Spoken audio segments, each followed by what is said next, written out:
Assalamualaikum warahmatullahi wabarakatuh.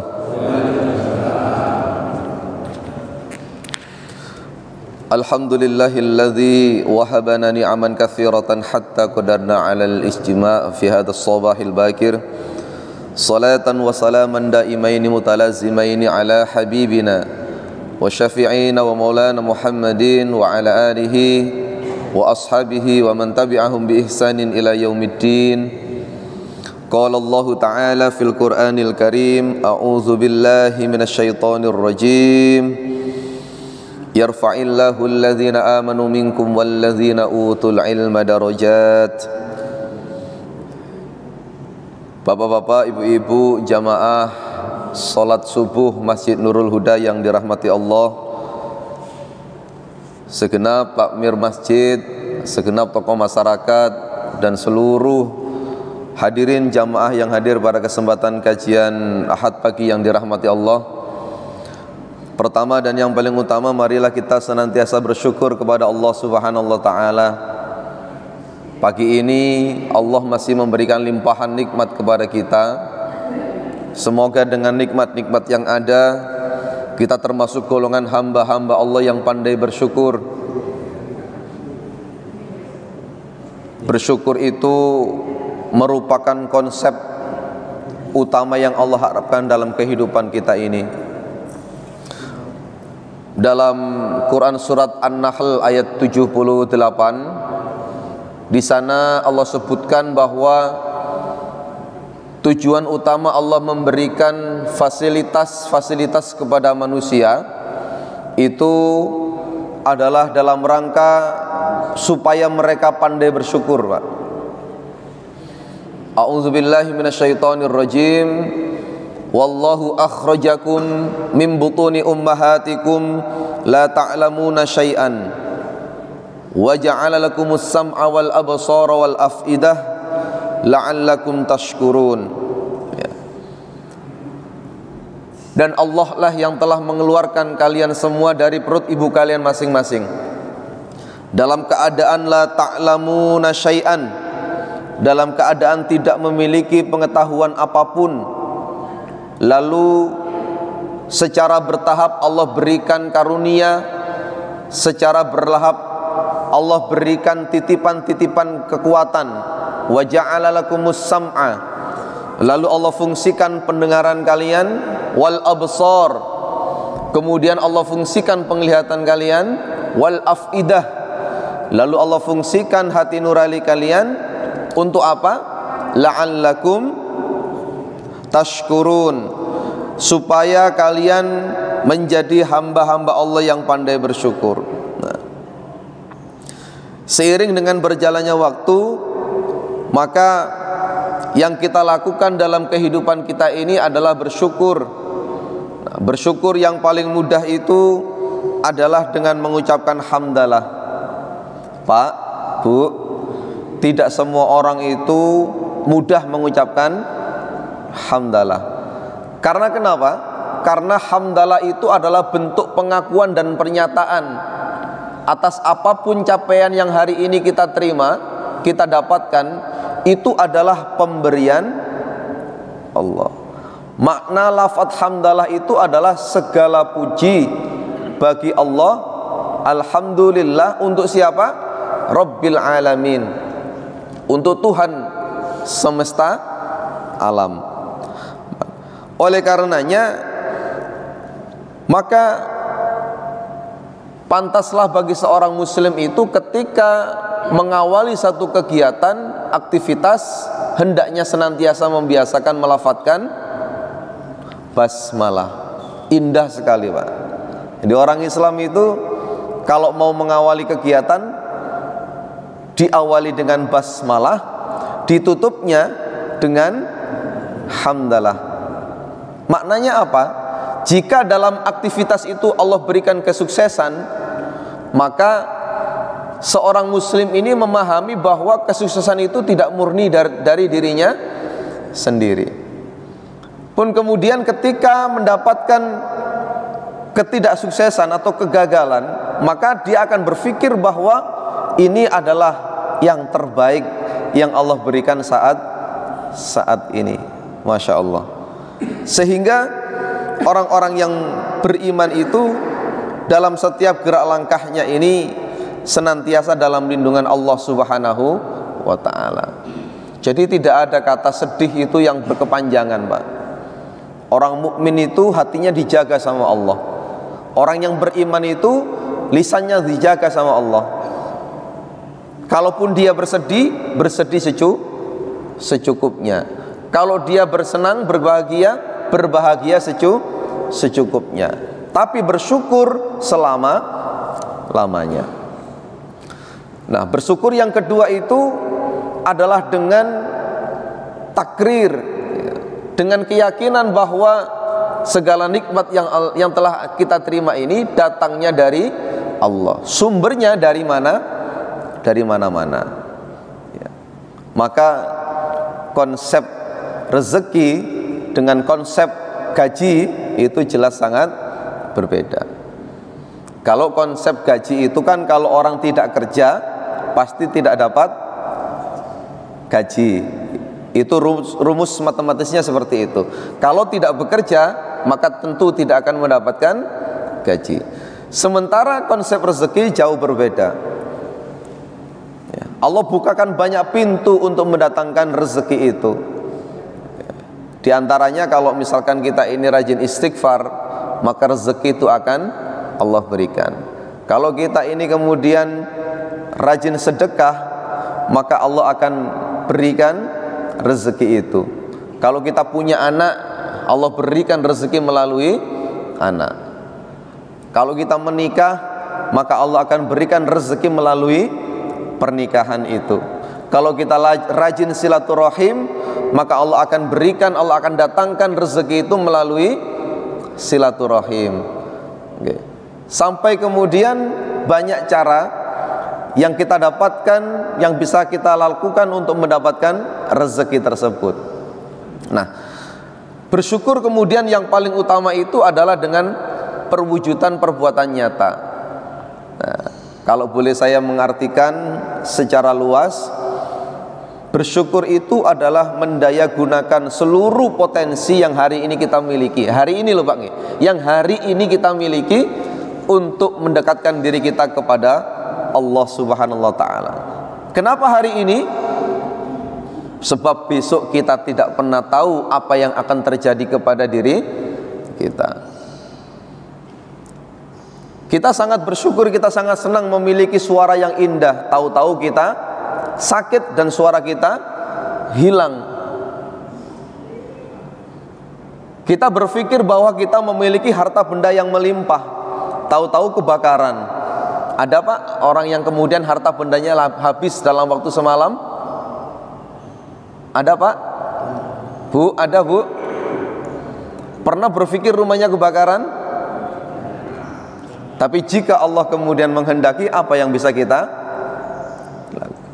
Seluruh uang, seluruh harta benda kita simpan di gudang misalkan, yang jauh dari hal-hal yang memicu percikan api.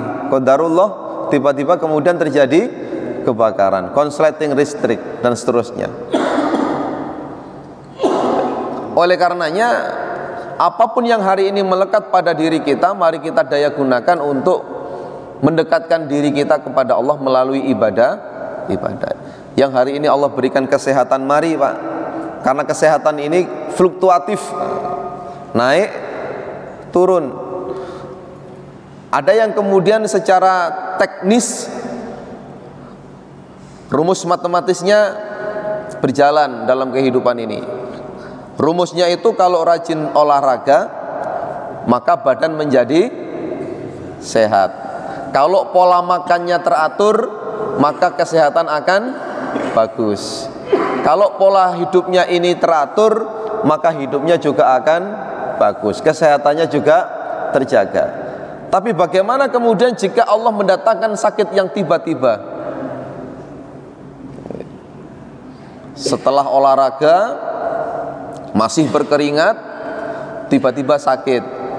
Sedang bersepeda, tiba-tiba sakit. Sedang asik apa begitu, tiba-tiba sesuatu yang tidak pernah diduga dan direncanakan secara manusiawi. Mungkin Pak, tiba-tiba kemudian anak kita sakit, tiba-tiba kemudian istri kita sakit, ayah sakit, ibu sakit, dan seterusnya. Tiba-tiba satu keluarga Pak, tanpa difikirkan kemudian terjadi kecelakaan yang menyebabkan kemudian ada yang namanya cacat tubuh ringan, sedang, dan selamanya, dan berat. Hal-hal yang semacam inilah yang kemudian menjadikan manusia berpikir bahwa manusia itu sangatlah lemah. Manusia dalam kehidupan ini sesungguhnya hanya bisa berencana. Sementara yang akan datang itu marilah kita tawakalkan kepada Allah. Wa idza azamta fatawakkal 'ala Allah. Nah, mari kita bersyukur Pak. Bersyukur sedalam-dalamnya, bersyukur setinggi-setingginya untuk apa yang sudah Allah karuniakan kepada kita. Sebab dengan rumus syukur itu dalam Quran surat Ibrahim ayat 7, a'udzubillahi minasyaitonirrajim, la in syakartum la azidannakum wa la in kafartum inna azabi lasyadid. Jikalau kemudian manusia itu mau saja bersyukur, berarti bersyukur itu merendahkan ego Pak. Orang yang mau bersyukur itu merendahkan ego. Dalam ukuran sesama manusia saja, kalau egosentris seseorang itu tinggi, maka dia akan sulit mengucapkan terima. Ngapunten, saya ulang. Dalam urusan horizontal saja, interaksi sosial, jika egosentris seseorang itu tinggi, maka dia akan sulit untuk mengucapkan terima kasih. Oleh karena itu, dalam karakter pendidikan anak-anak usia dini itu, anak-anak ini diajarkan 3 hal. Pertama, anak-anak itu diajarkan untuk terbiasa mengucapkan terima kasih, ditolong terima kasih, ditunjukkan sesuatu terima kasih. Yang kedua, diajarkan dengan kata mohon maaf. Maaf. Sekalipun meminta pertolongan, sekalipun memerintah, itu diawali dengan kata maaf. Atau ketika dirinya bersalah, maka mudah-mudahlah untuk mengatakan maaf. Mohon maaf. Ya, pertama terima kasih, mohon maaf. Yang ketiga, diajarkan dengan kata apa? Minta izin, supaya tidak menjadi orang sembarangan. Minta izin. Ada pensil yang sama-sama dalam meja yang sama, main ambil saja. Ada penghapus temannya, dia nulisnya salah, ambil penghapus kemudian dihapus. Banyak nggak Pak dalam kasus seperti ini dalam urusan orang dewasa, dalam kehidupan bermasyarakat? Untuk urusan orang-orang dewasa, banyak orang yang tinggal ambil, main ini, main itu tanpa izin. Inilah kemudian hal-hal yang perlu kita waspadai dalam kehidupan ini. Tetapi kata Allah, wala in kafartum, dan jikalau engkau kemudian kufur, apa yang akan terjadi? Inna azabi lasyadid. Ya Allah, di sana Allah menggunakan lam. Lam kemudian kalau dia berdiri sendiri dipendekkan, itu namanya lamut taukid. Lamut taukid dalam kaidah bahasa Arab itu artinya sungguh-sungguh. Syadid, sungguh-sungguh pedih siksa Allah. Bukan hanya pedih, tapi sungguh sangat pedih.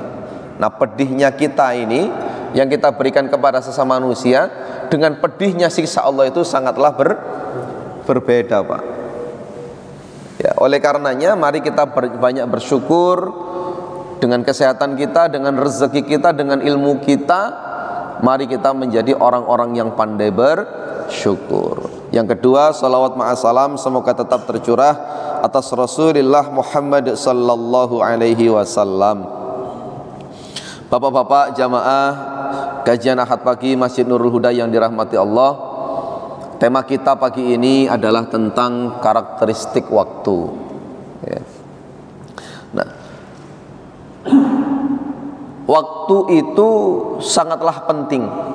Saking pentingnya Allah itu berjanji atas nama waktu itu banyak dalam Al-Quran dan dinamakan menjadi nama-nama surat dalam Al-Quran. Contohnya mulai malam, namanya namanya suratul Lail, surat Al-Lail. Turun sedikit namanya surat, di waktu fajar namanya surat Al-Fajr. Di waktu duha surat Ad-Duha. Di waktu asar surat Al-Asr. Ada nama waktu itu sendiri, Ad-Dahr. Ada datangnya hari kiamat namanya Al-Qiyamah, Al-Qari'ah. Masya Allah, terlalu banyak waktu. Saking pentingnya waktu ini, kemudian Allah banyak berjanji mengatasnamakan surat itu dengan nama-nama waktu. Nah, kemudian apa karakteristik waktu yang pertama itu, Pak? Pertama, karakteristik waktu itu cepat berlalu, hilang tak terasa. Bapak-bapak, ibu-ibu merasa mboten kalau waktu-waktu di akhir-akhir ini begitu berjalan sangat cepat? Betul, Pak? Ini sebentar lagi loh kita mau Ramadan. Nggih, kurang berapa bulan? Kalau Allah mengizinkan hanya tinggal 4 bulan. 4 bulan loh. Seakan baru kemarin kita ini sholat qiyamul Ramadan. Ya. Setahun seperti sebulan. Nah, sebulan itu seperti sepekan. Seperti baru kemarin kita gajian. Sekarang gajian lagi, alhamdulillah. Ya, tapi kadang-kadang belum datang gajian, itu jatahnya sudah. Ini yang senyum-senyum pengalaman ini. Sepekan itu seperti sehari, Pak. Yang paling mudah diingat itu adalah sholat Jumat. Kayak baru kemarin saya sholat Jumat di mana begitu. Meskipun pindah-pindah masjid, rasanya tetap sama. Nah, karakteristik waktu yang pertama itu adalah cepat berlalu, hilang tak terasa. Saking cepatnya berlalu, Pak, dalam Quran surat An-Nazi'at ayat yang terakhir, surat An-Nazi'at ayat yang ke-46, Allah Subhanahu wa taala menegaskan, auzubillahi minasyaitonirrajim, ka'annahum yauma yarawnaha lam yalbathu illa 'ashiyatan aw duhaha. Orang-orang kafir itu ketika dibangkitkan oleh Allah Subhanahu wa taala dari kuburnya, termasuk mungkin juga orang-orang yang beriman, ya. Tapi dalam teks dan konteks surat An-Nazi'at ayat yang ke-46 ini adalah satu pernyataan bahwa ka'annahum yauma yarawnaha, yaitu ketika itu orang-orang kafir yang dibangkitkan dari kuburnya merasa tidak tinggal di dunia kecuali hanya sebentar. Seperti apa? Illa asyiyatan aw duhaha. Seperti hanya tinggal di waktu sore atau hanya tinggal di waktu pagi. Padahal dia sudah menghabiskan waktu di dunia ini cukup lama. Ini mungkin ada yang kelak akan meneliti bagaimana kemudian percepatan waktu, bagaimana proses berjalannya waktu di dunia, kemudian di alam kubur, kemudian di akhirat. Mungkin juga diteliti yang di alam kandungan. Semuanya banyak hal yang sulit dinalar oleh manusia, tapi itu terjadi karena kekuasaan Allah. Janin itu kalau misalkan di dalam perut ibu, makannya itu melalui mulut dong, Pak nggih. Kalau janin di dalam perut ibu itu kalau makannya melalui mulut nggih, Pak nggih. Betapa sulitnya bayi kemudian menangkap yang dimakan ibunya. Ya kalau pas makan yang lembut-lembut, Lah kalau kena pentol, kena seblak, digelontor sama es, apa ndak kesulitan? Akhirnya pakai plasenta. Nah, di dunia ini yang kita jalani, ada rumus fisika. Kita ini terpengaruh dengan rotasi bumi, kita ini juga terpengaruh oleh dengan revolusi bumi ya. Jadi bumi bergerak pada porosnya, bumi bergerak mengelilingi matahari, ini sangat mempengaruhi ya, dinamika waktu yang kita miliki ini. Maka kita kenal yang namanya 24 jam rotasi bumi, terjadilah siang malam. Kemudian revolusi bumi, bumi mengelilingi matahari butuh waktu berapa Pak? 365 hari, jadilah 1 tahun. Kemudian bulan mengelilingi matahari berapa lama? 30 hari, maka jadilah 1 bulan.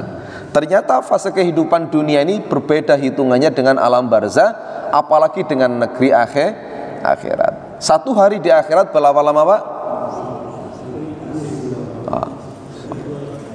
Berapa? Oh, ada yang 50.000, ada yang 50 tahun, ada 1.000 tahun. Paling banyak sumber mengatakan 1.000 tahun. Loh, Pak, sehari loh Pak. Nggih. Saking lamanya, mungkin bergeraknya semakin pelan dan seterusnya dan seterusnya. Nah, oleh karenanya orang-orang kafir itu merasa tinggal di dunia ini merasa tidak lama. Karena ketika itu kemudian dikonversikan dengan fase kehidupan di alam barzah ya, masa alam barzah dan alam akhirat ini jauh berbeda. Maka dari itu ketika dulu kita masih kecil, kita sering berpikir, iya, kalau misalkan Allah itu adanya kapan? Kalau masih kecil, kapannya ini kemudian kita mainnya mesti waktu. Nah, semakin dewasa kita semakin faham bahwa ternyata Allah Subhanahu wa taala itu di luar dimensi waktu dan di luar dimensi ruang. Kenapa? Karena Allah Subhanahu wa taala itulah yang kemudian menciptakan waktu dan ruang. Maka sangat tidak mungkin kalau Allah itu berada di dalamnya.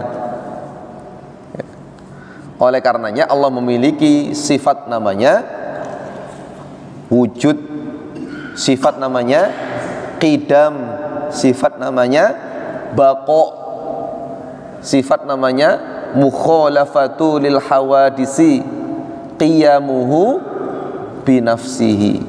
Seperti itu.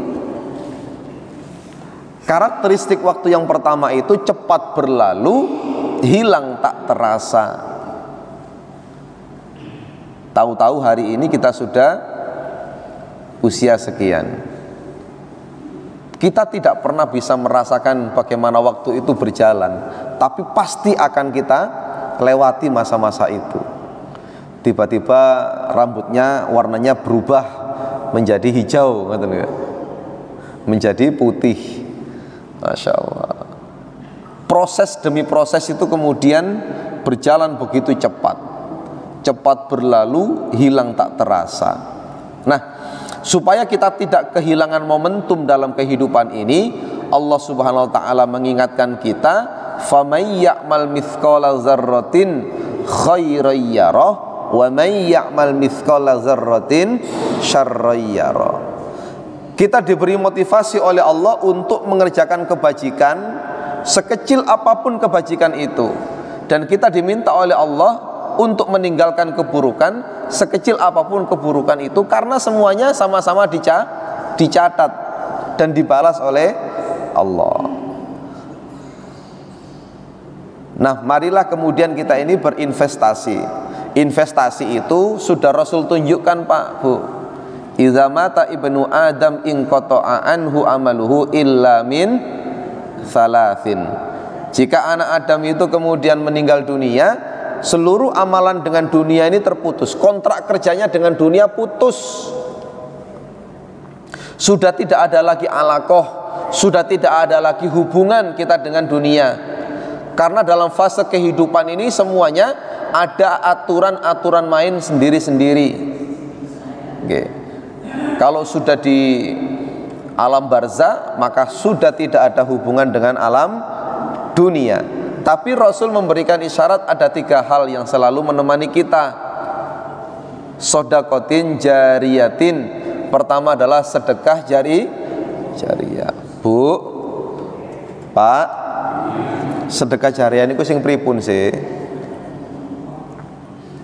Seluruh amal perbuatan kita yang kemudian kita keluarkan, kita sedekahkan, kita infakkan di jalan Allah, itulah kemudian yang namanya amal jariyah.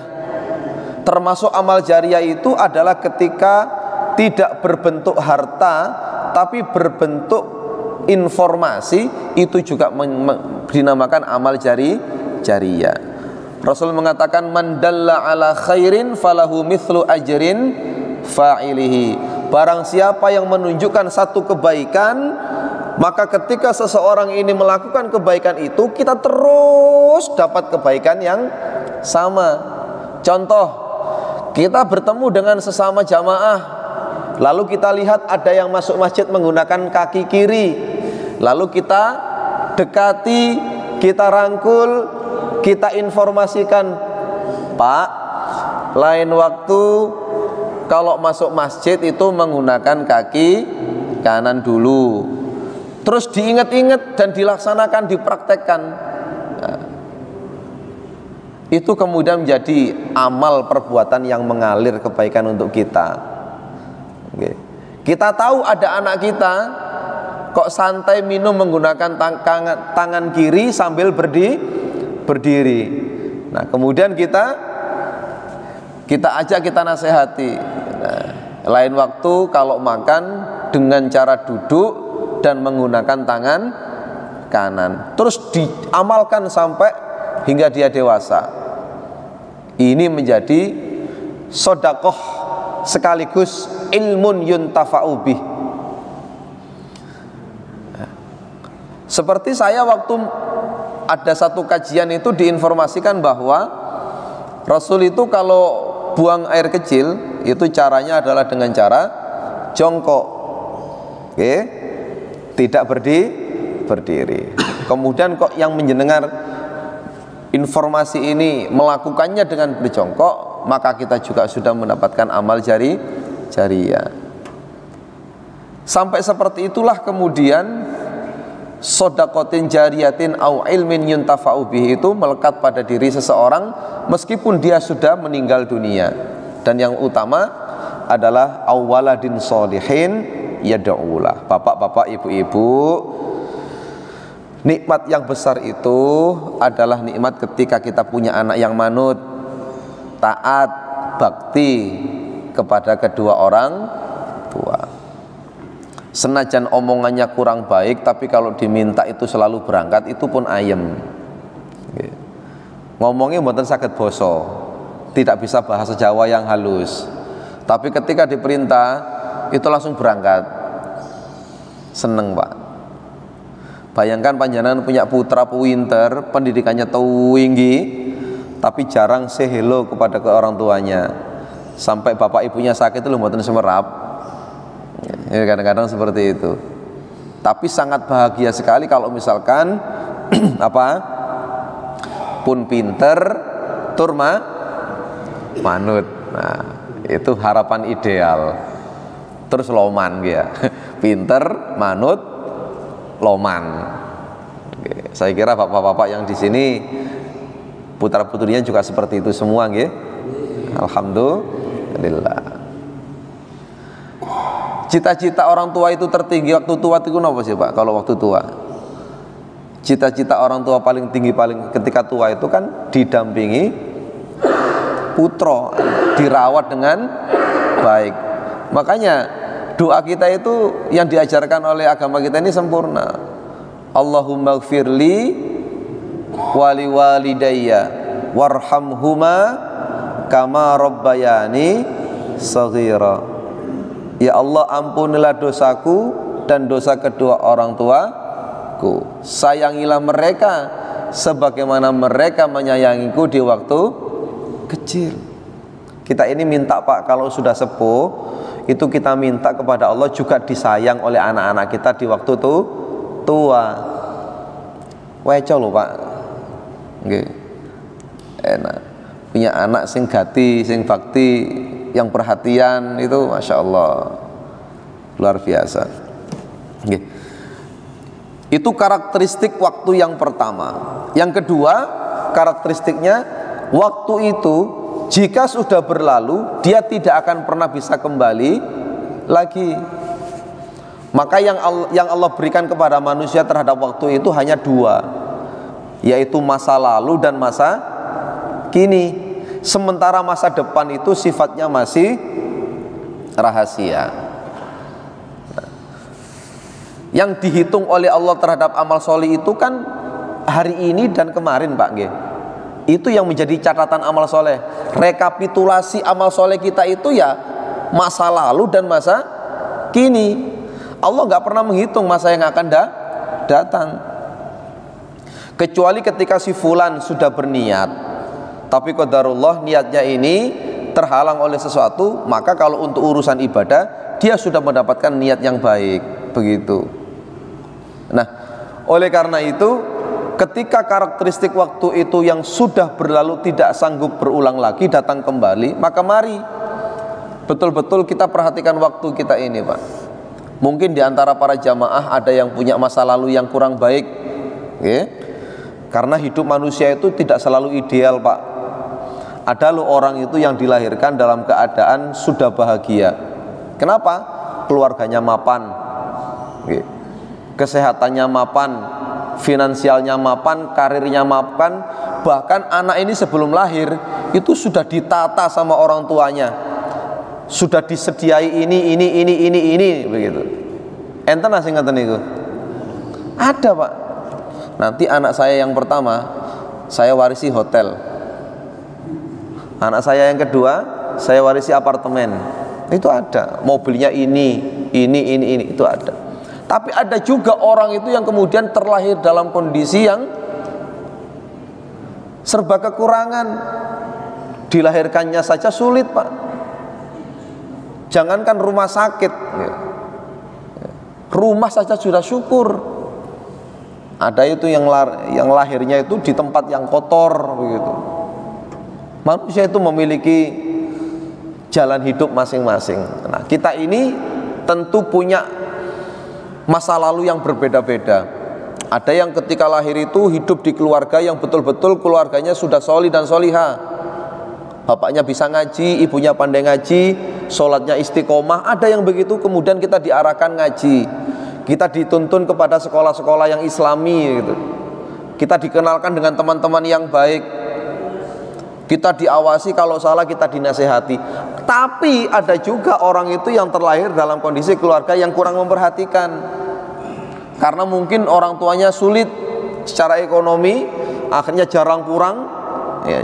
Anaknya kemudian sering diasuh oleh masyarakat, sering diasuh oleh tetangga. Apa yang menjadi permasalahan anak tidak pernah diketahui orang tua. Ada yang seperti itu Pak. Ada. Akhirnya sholatnya bolong-bolong. Bahkan kalau nggak sholat pun tidak ada yang negur. Saya yakin ada yang punya masa lalu seperti itu dalam kehidupan ini. Nah, itu namanya masa lalu. Oleh karena itu terhadap masa lalu, kalau misalkan masa lalunya baik ditingkatkan. Tapi kalau misalkan masa lalunya tidak baik, dihentikan, taubat, kemudian membuat visi hidup yang baru, yaitu di masa ini dan masa yang akan datang. Yang akan datang itu rencana. Prakteknya nggih masa kini. Nah, bapak-bapak, ibu-ibu yang dirahmati Allah, ketika waktu itu sudah berlalu dan tak akan kembali lagi, maka saking cintanya Rasul kepada kita, dalam hadis riwayat Baihaqi itu Rasul mewanti-wanti 5 perkara Pak. Ini yang matur sanes kula, ini yang menyampaikan bukan saya hanya menyampaikan saja, menyampaikan ulang. Rasul berpesan kepada setiap umatnya tercinta itu, igtanim khamsan qabla khamsin, jagalah 5 perkara sebelum tiba 5 perkara. Ini penting Pak terhadap waktu. Karena kalau sudah berlalu tidak akan mungkin kembali lagi. Pertama apa? Syababaka qabla haramika. Jaga masa mudamu sebelum tiba masa tuamu. Ya hari ini Pak ngapunten ya. Nah, nek pun tuan niku ngeten iki. Mulai datang linu. Ya. Duduk agak lama sedikit, gerak-gerak kaki, posisi kaki diubah-ubah gitu nih. Nggih, makan enak sedikit, pantangan mulai muncul. Padahal rencana hidup kita ini kan kalau udah uang terkumpul kita akan menikmati kehidupan ini. Begitu sudah terkumpul uang, usia tidak mendukung. Tadinya sate gulai itu sangat enak, kemudian itu menjadi pantangan. Apa-apa yang enak-enak menjadi pantangan-pantangan. Itu masa tua Pak. Tetapi yang dimaksud dalam hadis ini, masa muda itu adalah potensi untuk beribadah itu lebih sebetulnya. Saya sempat ngobrol sama teman-teman waktu umroh kemarin tuh, akhir 2022. Seandainya ada gerakan umroh muda, itu lebih indah, lebih nikmat, lebih maksimal. Karena umroh dan haji itu selain ibadah hati juga ibadah fisik.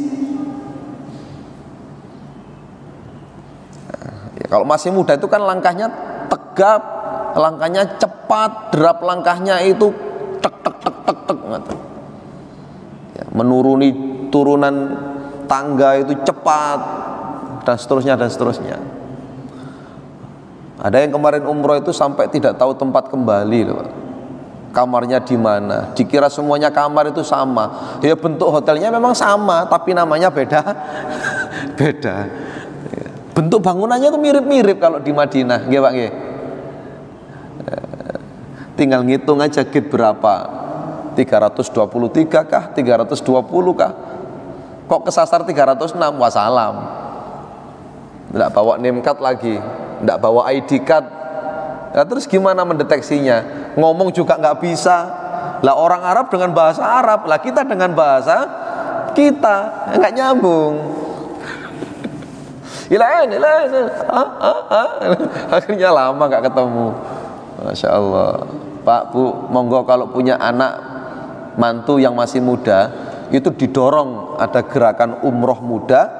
Kalau haji muda kan agak sulit sekarang, masa tunggunya saja sudah berapa tahun ini Pak? 32 tahun itu kalau panjenengan hari ini usianya sudah 50, tinggal tambah 30 Pak. Baru daftar sekarang usia 60, daftar haji, nah, tambah 30, usianya 92.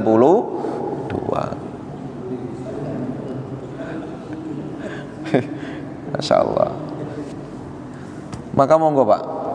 Yang kedua, wasihhataka qabla saqamika. Rasul itu berpesan, jaga masa sehatmu sebelum tiba masa sakitmu. Maka Rasul kemudian menyampaikan dalam hadis yang lain, ni'matani maghbunun katsirun alaihi ma'anin nas. Ada dua nikmat. Nikmat itu juga nanti ada dalam pesan Rasulullah ini. Tapi Rasul tekankan dari 5 itu diambil 2. 2 nikmat yang sering dilupakan manusia. As-sihhatu wal faragh. Apa itu? Kesehatan dan masa senggang, masa luang. Orang itu Pak, Bu, tahu nikmatnya sehat saat, saya ulang, orang itu baru tahu rasanya nikmatnya sehat ketika dia, kalau tidak percaya, jempolnya panjenengan itu Pak, kalau dalam hidup ini tidak pernah kuenen, napa kuenen itu? Cantengen, itu mungkin jenengan merasa tidak pernah punya jempol. Tapi begitu jempol kaki jenengan itu cantengen, itu diperhatikan tiap hari. Oh iya, cantengen. Akhirnya kita sehat menjadi lebih enak. Ada orang itu Pak yang dalam satu hari, nah itu, Wasihhataka qabla saqam. Saya mau tanya, beribadah di waktu sehat dengan beribadah di waktu sakit itu lebih nikmat mana, Pak? Dalam sehat. Sujud niku waktu sehat itu weco, Pak. Dibuat lama itu nikmat. Nek sakit gak suwe-suwe, po.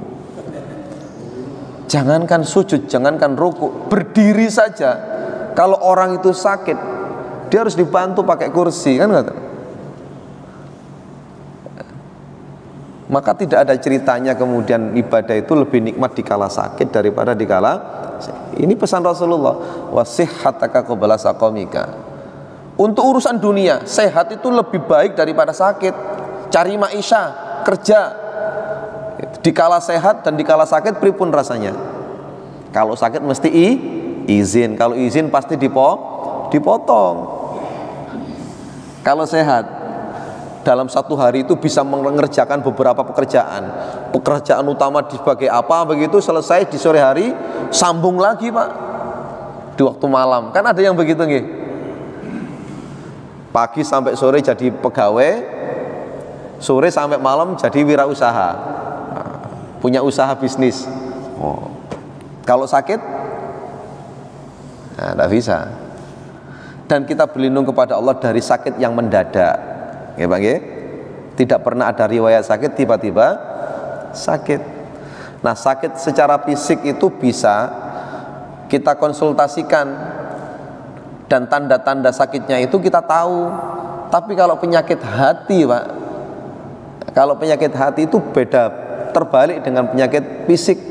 Sekali lagi, kalau penyakit fisik kita tahu karena kita yang merasakan. Ada alarm dalam tubuh kita ini yang kemudian mau berbunyi saat kita sakit. Kita pusing gitu, gejalanya geliyeng-geliyeng. Sakit gigi, orang kita begini saja, itu orang udah ngerti kalau kita sakit gigi. Yang tidak pernah pakai kacamata kemudian pakai kacamata hitam itu biasanya matanya sakit. Orang tidak pernah pakai masker tiba-tiba pakai masker itu biasanya flu. Itu orang tahu.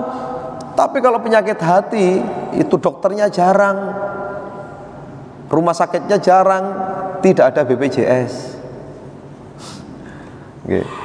Dan kalau sakit itu sulit terdiagnosa. Biasanya yang lebih tahu duluan itu orang lain daripada yang sakit. Coba, sombong itu yang tahu sendiri siapa? Yang tahu duluan orang lain. Angkuh, kikir, itu biasanya orang lain. Nah, itu yang kedua. Yang ketiga, wa faraghaka qabla syughlika, kata Rasul. Jaga masa sempatmu sebelum datang masa sempitmu. Setiap orang itu pasti ngaku sibuk dalam kehidupan ini.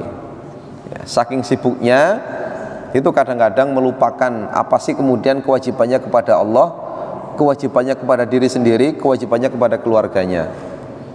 Ada Pak orang itu dalam satu hari itu duduk di belakang meja gitu. Duduk di belakang meja itu artinya kerja terus. Hampir tidak ada waktu itu untuk bersosialisasi. Di meja terus sibuk, terus menemuinya sulit. Sampai anaknya sendiri kalau mau menemui harus pakai jadwal. Saking sibuknya. Sibuk yang seperti apa? Ya saya nggak tahu. Saking sibuknya. Ketemu lu sulit, Pak. Tapi ada orang itu yang mencari kesibukan itu sulit. Setiap hari ada, ketemu. Jam sekian pasti di sini. Orang itu pasti tahu, ada punya sinyal-sinyal tertentu. Nek goleki Pak iki, jam-jam ini mesti neng kono. Itu tepat. Nah, ada baiknya kita mengatur waktu ini, Pak. Itu menjadi 3. Ya. Kita ngatur waktu hidup kita ini dalam satu hari kita bagi 3. Pertama, sepertiga pertama kita gunakan untuk ibadah. Karena kita diharapkan dalam surat Az-Zariyat ayat 56 itu, wa ma khalaqtul jinna wal insa illa liya'budun. Ibadah. Ibadah ya bentuknya sholat ini. Ibadah yang mahdo yang kelihatan nggih sholat nih. Lalu kita punya target untuk tilawah Quran. Bapak-bapak punya nggih? Ibu-ibu punya waktu khusus nggih? Punya jadwal sendiri, Bu? Untuk baca Quran? Ya minimal sehari 1 juz. Bapak-bapak, ibu-ibu punya Quran di rumah? Sering dilihat apa sering dibaca? Qurannya nih loh. Ini cerita kepada cucunya, bukan lagi anaknya karena anaknya sudah besar-besar, sudah menikah. Ceritanya kepada cucunya. Cu, tahu nggak kamu? Ini Quran sebagai maharnya kakek kepada nenekmu. Cucunya tanya, kok masih bagus yang berapa tahun yang menikah? Wow, ini saya jaga, saya rawat. Nah, Quran itu Pak Bu, semakin bagus bentuknya, itu tandanya jarang dibaca. Kalau sudah lungset gitu, itu sering dibolak-balik, itu sering dibaca. Itu yang pertama untuk ibadah. Yang kedua, sepertiga waktu yang kedua kita gunakan untuk bekerja. Kenapa Pak? Bekerja. Ibadah saja Rasul tidak menyarankan begitu. Rasul pernah didatangi sahabat. Ada sahabat itu yang ingin zuhud, yang ingin betul-betul lepas dari kehidupan dunia. Ada sahabat itu ketika mendengar fadilah sholat malam, dia ingin semalam terus itu sholat lail. Ada yang mendengar bahwa puasa itu baik, ingin puasa terus tanpa berbuka.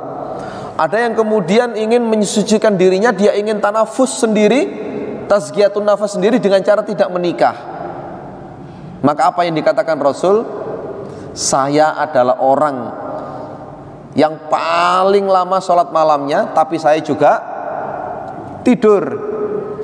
Saya ini ahli puasa, tapi saya juga berbuka.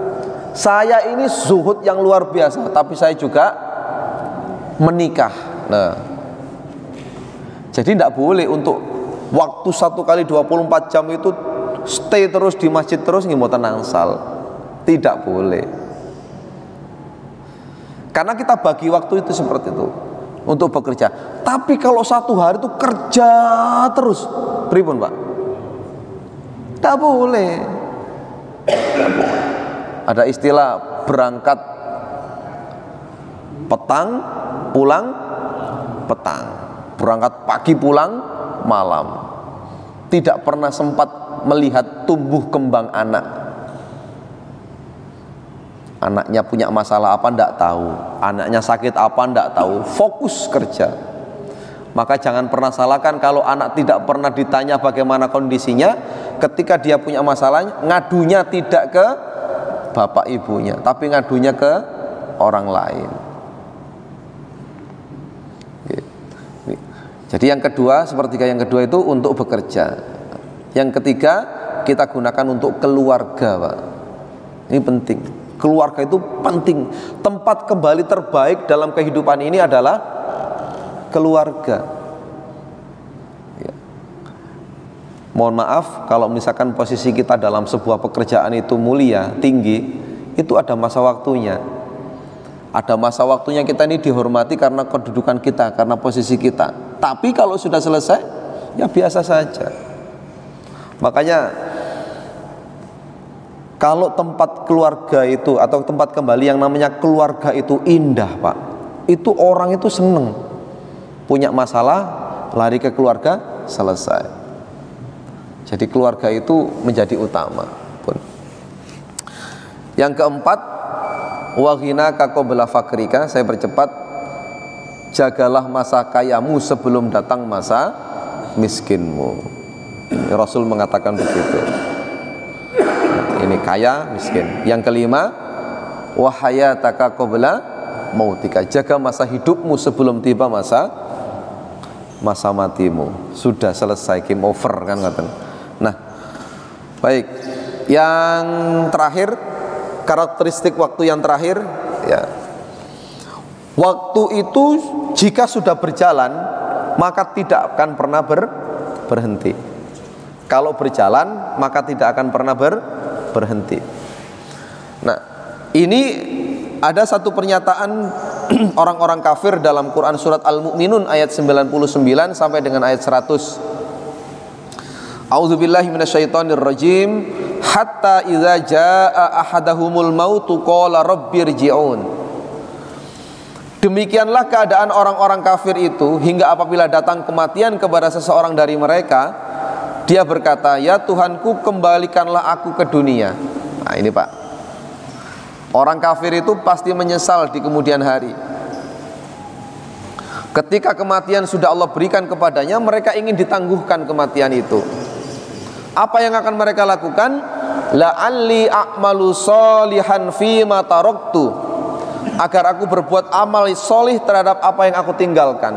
Nah ini Pak, orang kafir itu baru merasa menyesal dalam kehidupan ini jika sudah mati. Kalau sudah mati, inginnya dihidupkan lagi kembali. Apa yang ia lakukan? Dia akan melakukan ibadah-ibadah, khususnya sedekah, terhadap apa yang sudah ditinggalkan. Nah ini orang-orang ini. Jadi waktu itu berjalan terus sampai cepatnya dia berjalan, kita seakan-akan tidak melakukan apa-apa. Nah monggo Bapak Ibu, jadi penyesalan itu pasti di akhir. Oleh karenanya terhadap waktu ini, sekali lagi terhadap masa lalu Pak, jika itu tidak baik dihentikan, taubat. Jika baik ditingkatkan. Terhadap masa ini, masa sekarang kita maksimalkan. Terhadap masa yang akan datang kita hanya bisa merencanakan. Gitu nggih Pak nggih, Bu nggih. Semoga yang hadir ini adalah orang-orang yang Allah berikan kekuatan istiqomah untuk bisa menjalani waktu demi waktu yang bernilai ibadah di hadapan Allah Subhanahu wa taala. Dan kita berlindung, mudah-mudahan diri kita, keluarga kita adalah orang-orang yang terhindar dari menyia-nyiakan waktu. Ya. Jadi itulah kemudian yang bisa kita sampaikan dalam kajian Ahad pagi ini. Semoga waktu yang tersisa adalah waktu yang barokah. Sekali lagi, waktu yang tersisa dalam hidup ini adalah waktu yang barokah, sehingga kita ditemukan dengan waktu-waktu yang akan datang itu dalam keadaan barokah. Napa barokah niku? Ziyadatul khair. Barokah itu napa? Ziyadatul khair. Barokah itu adalah bertambahnya kebaikan. Ya, mudah-mudahan itu yang bisa kami sampaikan berkenan di hati dan seluruh pendengar dan jamaah. Dan marilah kita akhiri kajian pagi ini dengan bersama membaca hamdalah. Alhamdulillahirabbil alamin, dan doa kafaratul majlis. Subhanakallahumma wa bihamdika asyhadu an la ilaha illa anta astaghfiruka wa atubu ilaik. Nasrun minallah wa fathun qarib wa basyiril mu'minin. Wassalamualaikum warahmatullahi wabarakatuh.